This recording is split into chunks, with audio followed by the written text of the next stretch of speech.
Hello everyone, आपका स्वागत है महिंद्रा एसएससी पॉइंट में। हम लोग प्रॉफिट एंड लॉस पढ़ रहे थे और हमारे 2 क्लासेस कंप्लीट हो चुके हैं। ये हमारा तीसरा क्लास है। थोड़ा ध्यान देंगे इन सारे क्वेश्चन पे, क्योंकि अब हमारा क्वेश्चन थोड़ा सा हार्ड होता जा रहा है और बहुत ही इंपॉर्टेंट क्वेश्चन पे डिस्कस करेंगे। हमारी पूरी कोशिश है कि किसी भी प्रकार का कोई भी क्वेश्चन ना छूटे जो एग्जामिनेशंस में आए हैं या आ सकते हैं। इसलिए कोशिश ये रहती है कि हर तरह के सवाल में टच करूं। हो सकता है मैं किसी सवाल का रिपीटेशन ना करके वो सिंगल एक ही सवाल लाऊं और उस तरह के सवाल आपको अन्य किताबों में जब आप प्रैक्टिस करें तो आपको मिले। तो यहां से उस एक सवाल को समझने की कोशिश करेंगे और मैं कोशिश ये करता हूं कि क्वेश्चन को अच्छे से आपको समझा सकूं। तो चलिए हम लोग स्टार्ट करते हैं। तो प्रॉफिट एंड लॉस का हमारा तीसरा सेशन है और आज का पहला सवाल ध्यान देंगे। क्या कह रहा है? कह रहा है कि किसी वस्तु के क्रय मूल्य और विक्रय मूल्य का अनुपात 20:21 है, उस पर लाभ प्रतिशत क्या है? ध्यान देंगे। सवाल में कहा है, बहुत ध्यान से पहले सवाल पढ़ा करिए, फिर आप क्वेश्चन को समझने की कोशिश करा करिए। कह रहा है कि किसी वस्तु के क्रय मूल्य और विक्रय मूल्य का अनुपात दिया है। ध्यान समझिए, क्रय मूल्य और विक्रय मूल्य, ध्यान समझिए। मतलब हमको कॉस्ट प्राइस और सेलिंग प्राइस का हमें रेशियो दिया है। कितना दिया है? 20:21। अच्छा, क्या इस रेशियो से ही आपको क्लियर नहीं हो रहा है? सवाल में सीधा बोला है कि क्रय मूल्य और विक्रय मूल्य का अनुपात दिया है और लाभ प्रतिशत पूछ रहा है। ध्यान देंगे, जब क्रय और विक्रय के बीच का रेशियो कंफर्म होता है तो लाभ और हानि ऑटोमेटिक कंफर्म। देखिए, विक्रय ज्यादा है, इसका मतलब लाभ होगा। अगर यहीं पे अगर विक्रय 18 होता तो इसका मतलब क्या हो रहा होता? हानि हो रहा होता। या 15 होता तो क्या हो रहा होता?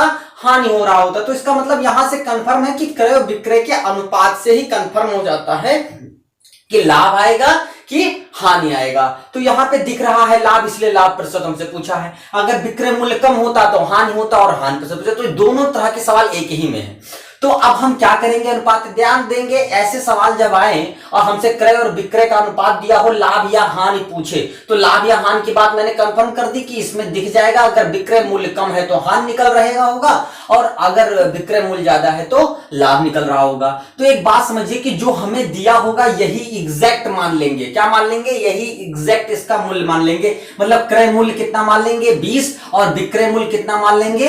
21। तो इसका मतलब 20 रुपया क्रय मूल्य है और 21 रुपया विक्रय मूल्य है। तो बताइए भैया, लाभ कितने का हो रहा है? कितने रुपए का हो रहा है? हमने एग्जैक्ट मानने की बात की, तो लाभ कितने का हो रहा है? 1।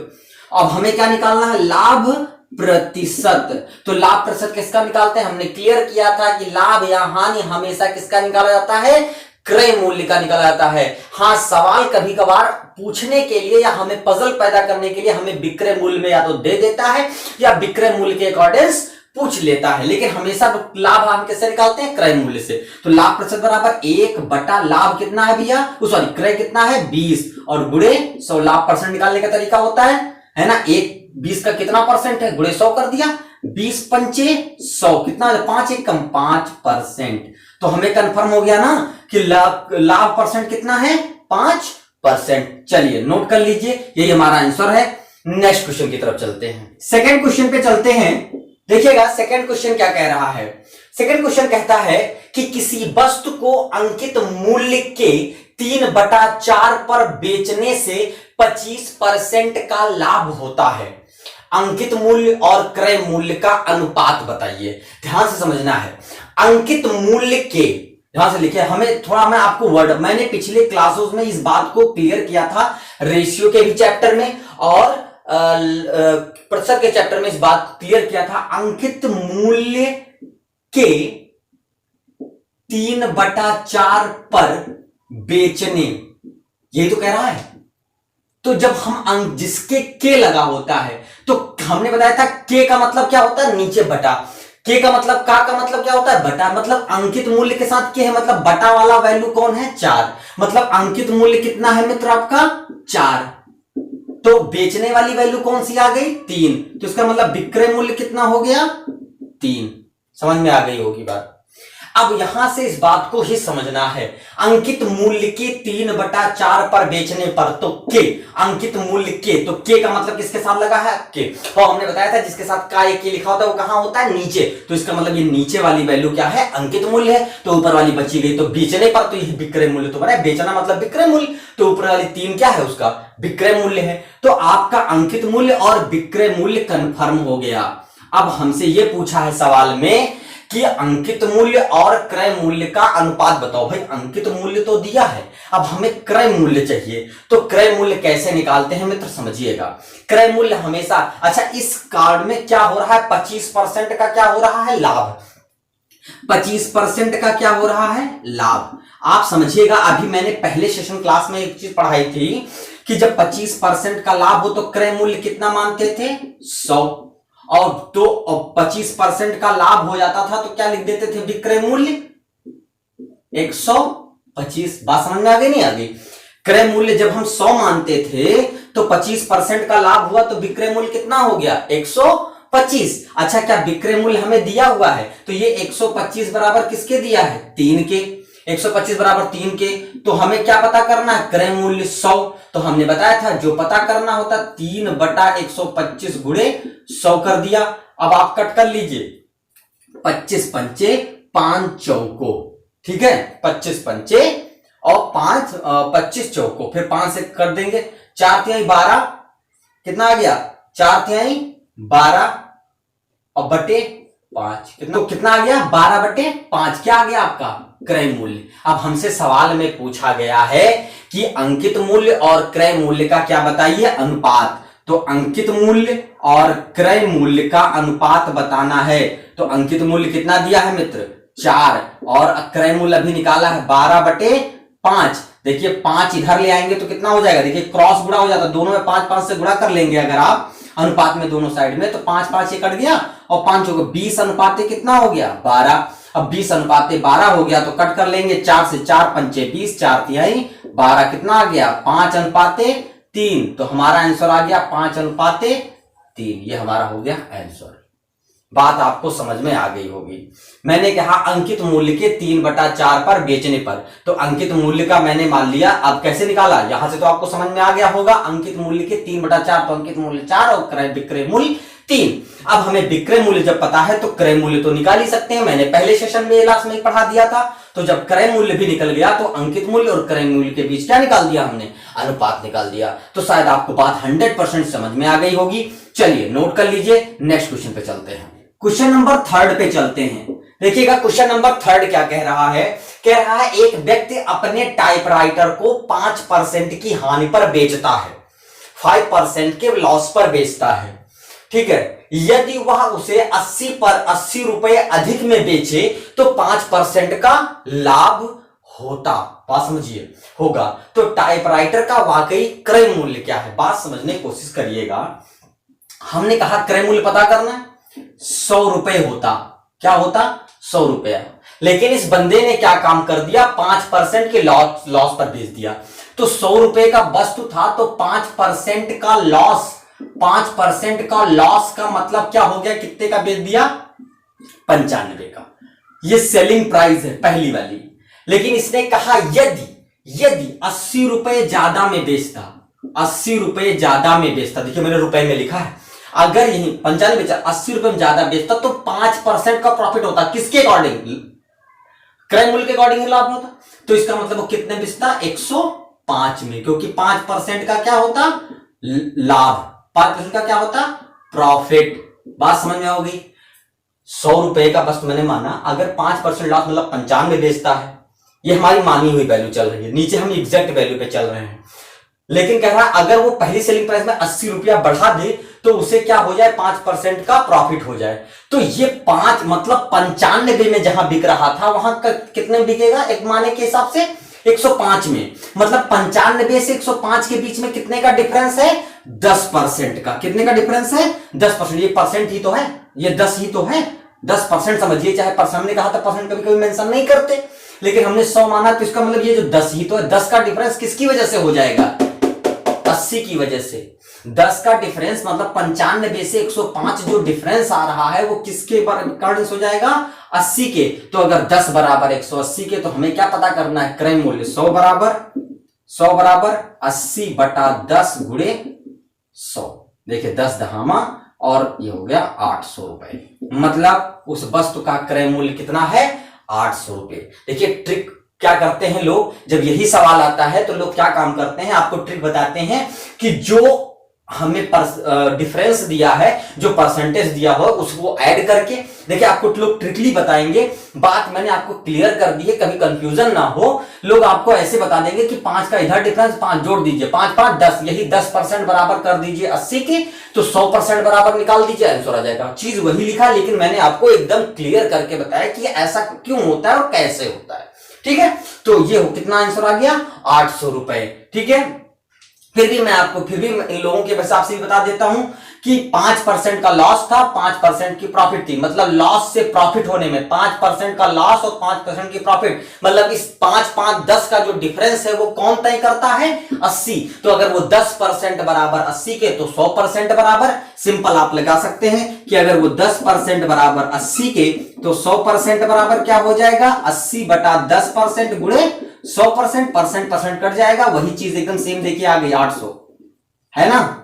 तो सेम वही चीज आ जाती है, चाहे आप उसको ट्रिक समझिए, चाहे ये मैंने बस आपको समझाने की कोशिश की कि आपको कभी भी ऐसी प्रॉब्लम ना, इस टाइप के जितने भी सवाल होंगे वो सारे के सारे सवाल इसी मेथड पे लग जाएंगे। ठीक है, तो प्लीज नोट कर लीजिए। नेक्स्ट क्वेश्चन पे चलते हैं, नंबर 4 पे चलते हैं। देखिए क्वेश्चन नंबर 4 क्या कह रहा है, मित्र कह रहा है कि ऋचा ने कोई वस्तु इसकी सूची मूल्य के 4/5 पर खरीदा। बात समझिए, वही चीज अभी हमने क्वेश्चन नंबर 2 लगाया था। तो ये बात सूची मूल्य समझते हैं, सूची मूल्य का मतलब होता है अंकित मूल्य, जो उस पर प्रिंट प्राइस होता है। सूची मूल्य के 4/5 पर खरीदा, समझिएगा। पर मतलब ऊपर, पर मतलब ऊपर। तो ये हमने बताया सूची मूल्य के का मतलब होता है हमेशा के का हमेशा कहां होता है, नीचे। जिसके साथ का लगा होता है वही हमेशा क्या होता है, नीचे। इसका मतलब जो सूची मूल्य है वो कितनी हो गई, 5। खरीदा है तो इसका मतलब क्या दिया हुआ है, क्रय मूल्य। तो क्रय कितना हो गया, 4। देखिए हम एक मानक के हिसाब से चल रहे हैं। ठीक है, सूची मूल्य हो गई 5 और क्रय मूल्य हो गया 4। अब आपको क्या पता करना है कि वह इसे सूची मूल्य से 20% अधिक पर बेचता है। दूसरी लाइन में उसने कहा कि वह उसे सूची मूल्य से 20% अधिक पर। तो एक बात बताइए, मतलब जो बेच रहा है वो सूची से 20% ज्यादा पर तो बेचता, विक्रय मूल्य कितना हो जाएगा, ध्यान समझिए। विक्रय मूल्य का मतलब हो गया सूची से 20% ज्यादा। तो सूची है कितनी, 5, और 20% ज्यादा का मतलब कितना होता है, 120% हो गया, नहीं हो गया। 20% ज्यादा का मतलब 100 में 20 जोड़ दीजिए तो एक हो गया सीधा। 20% अधिक का मतलब होता है 120%, 100 होता ही होता है और 20%। तो सीधा अब कुछ लोग क्या करेंगे, 20% निकाल करके फिर ऐड करेंगे, नहीं, हम सीधा 120% निकाल लेते हैं। तो 5 का 120% कितना हो जाएगा, कट कर लीजिए।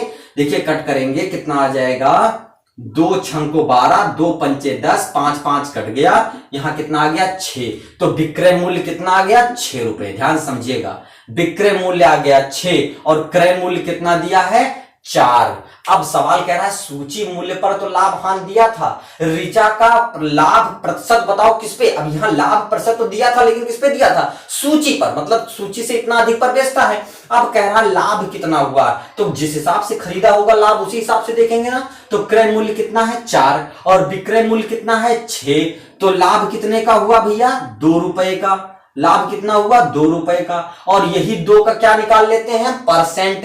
कितने, लाख क्रय के हिसाब से, तो बटे 4 गुणे 100। ये तो समझ में आ रहा हो ना, क्रय मूल्य के हिसाब से निकाला जाता है। तो क्रय मूल्य नीचे गुणे 100, 2 एकम 2, 2 दूनी 4 और 2 से काट देंगे कितना आ जाएगा, 50।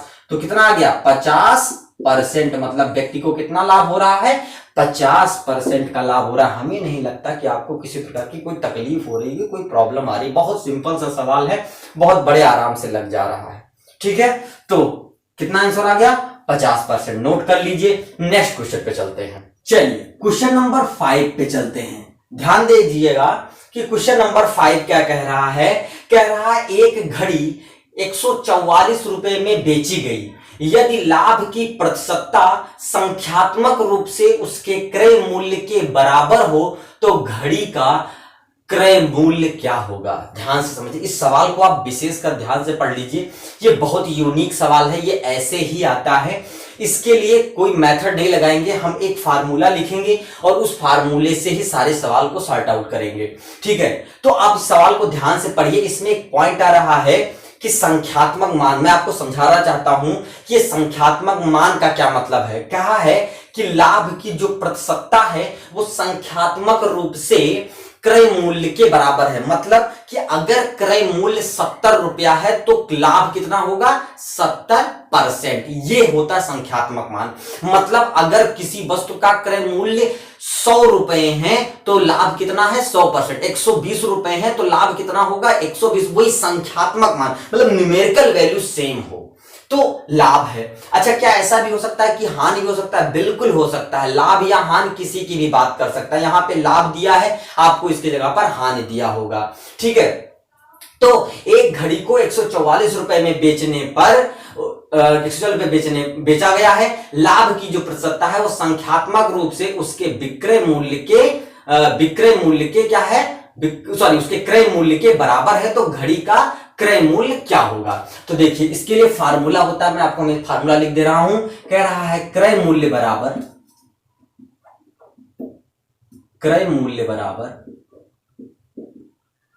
10 into under root selling price plus minus 25 minus 100। ये समझने की कोशिश करिए, थोड़ा सा क्लियर लिखो। ये थोड़ा सा अजीब सा है फार्मूला भी, लेकिन इस फार्मूले को याद रखेंगे तो आपको सवाल के पीछे ज्यादा परेशान होने की जरूरत नहीं है, क्योंकि ये सवाल भी यूनिक है, इसमें कोई परिवर्तन नहीं होगा, ये सवाल ऐसे ही आएंगे। ठीक है, हम इसी फार्मूले पर रख देते हैं, हमारा आंसर आ जाता है। चलिए देख लेते हैं क्या है। हमें सेलिंग प्राइस दिया है 10 into under root 144 plus minus 25 है। देखिए, लाभ होगा तो प्लस लिखेंगे, हानि होगा तो माइनस लिखेंगे। ध्यान रखेंगे, लाभ होगा तो प्लस कब लिखेंगे, लाभ के लिए, और माइनस कब लिखेंगे, हानि के लिए माइनस। क्लियर होना चाहिए। अब कैलकुलेट कर लिए, 144 में 25 जोड़ेंगे कितना हो जाएगा, 169। 10 अंडर रूट 169 माइनस कितना है, 50। यही तो हो गया, बात समझिएगा। अब 169 का अंडर रूट कितना होता है, 13 का अंडर रूट 169 होता है, माइनस 50।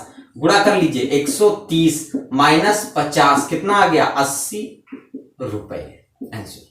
तो ये आपका आंसर हो गया, नोट कर लीजिए। नेक्स्ट क्वेश्चन पे चलते हैं। क्वेश्चन नंबर 6 पे चलते हैं। 6 नंबर पे पहुंच गए। कह रहा है कि एक दुकानदार दो टीवी एक ही मूल्य पर बेचता है। 2 टीवी सेट को एक ही मूल्य पर बेचता है। वह एक को 20% की लाभ पर तथा दूसरे को 20% की हानि पर बेचता है।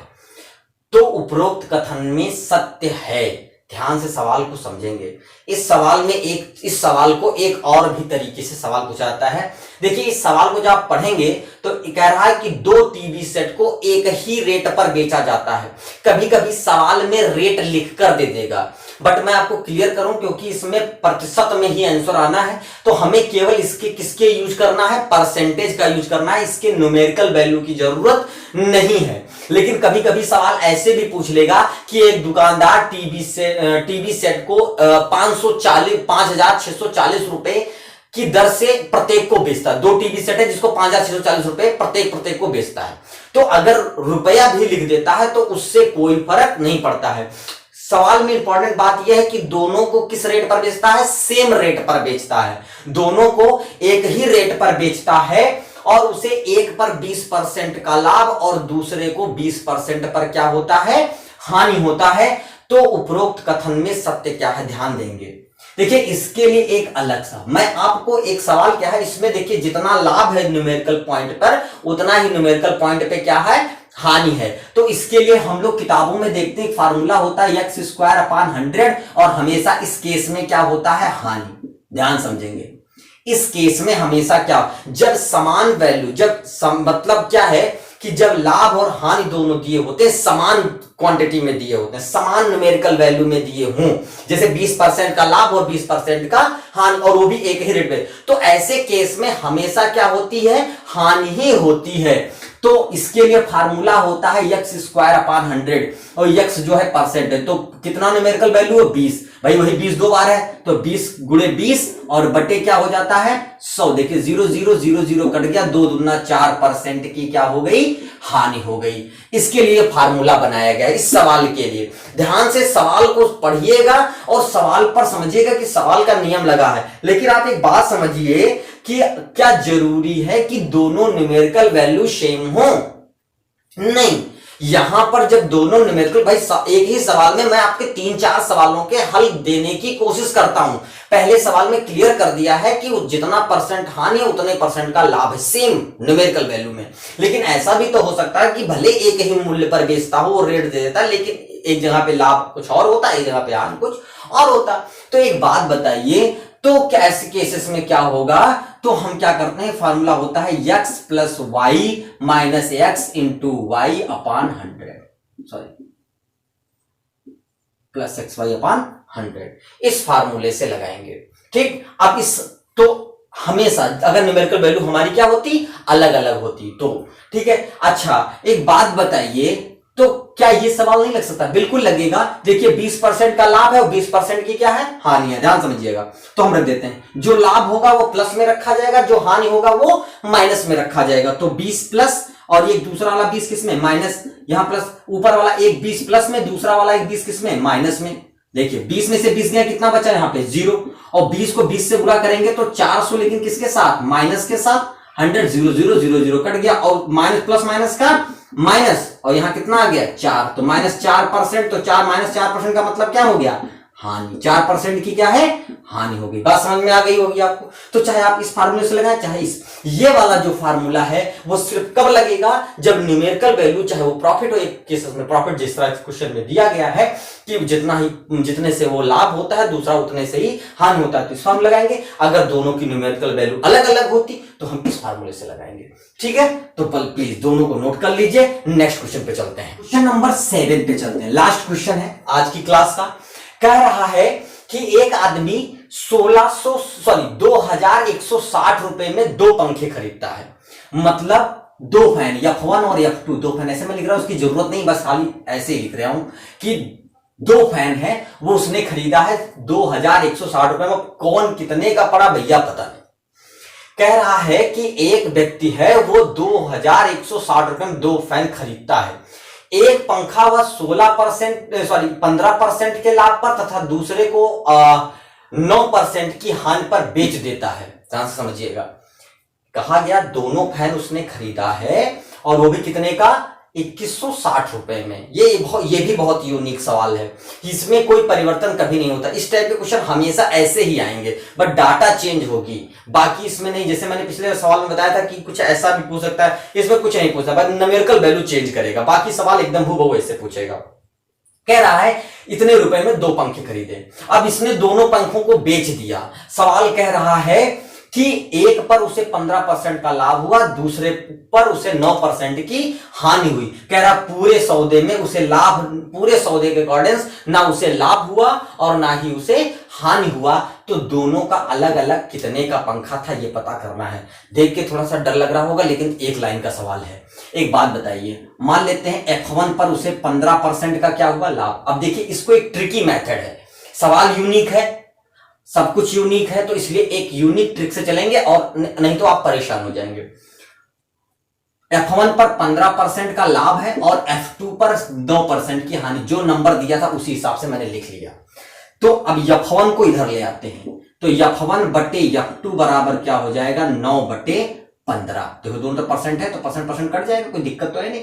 तो 3 त्रिक का 9 और 3 बचे 15, क्या हो जाएगा 3/5। तो F1 और F2 का जो अनुपात है वो कितना आ गया, 3:5। बस जो दी हुई क्रय मूल्य है उसको हम इसी अनुपात में बांट देंगे तो हमें ये पता चल जाएगा कि पहले फैन और दूसरे फैन का मूल्य क्या है।